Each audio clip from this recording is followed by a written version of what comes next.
In this lesson, we are going to start writing a second book, but this book is going to be similar to our first book. So we're actually going to be writing a second book in a series. So we're going to use our same character that we wrote our first book about, but we're going to put them in a different setting or a different situation. So to do that, we need to really understand our character. So what you're going to do is you are going to find your characters traits and behaviors so that you can make sure that you understand your character and you can write about them a lot in your second book. So to do this, you are going to use this graphic organizer to help you understand your character. So you'll start with the name. So what is your character's name? I'm going to give you an example from our book that we wrote about Juliet, who likes to dance and not play soccer. So her name is Juliet, and I could give her a last name if I wanted to, but I have not given her one yet.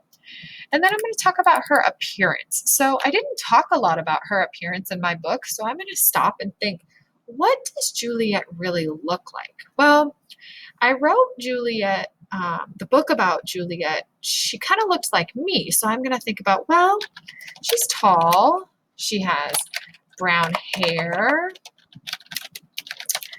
she has green eyes.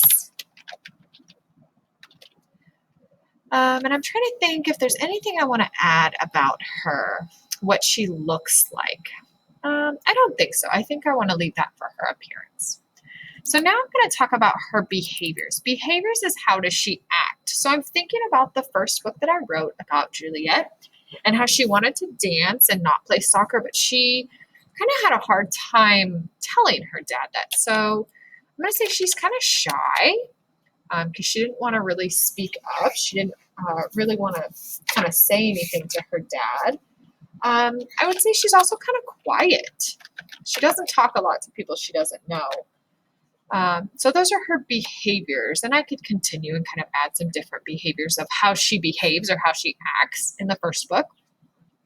So then I'm going to go to her thoughts and emotions. So I'm thinking about her, and I know that she loves to dance. And that's what she did in the first book. She loved to dance. She didn't like to play soccer, but she loved to dance. And I would say she feels like she can't really tell her dad things. So she's kind of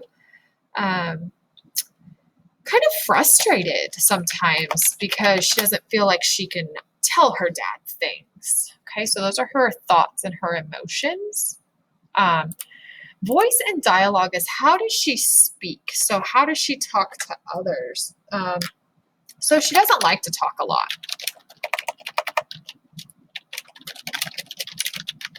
Remember in our book, she had a hard time talking to her dad about things. So she doesn't like to talk a lot, and she doesn't speak up. So she doesn't really stand up for herself very well.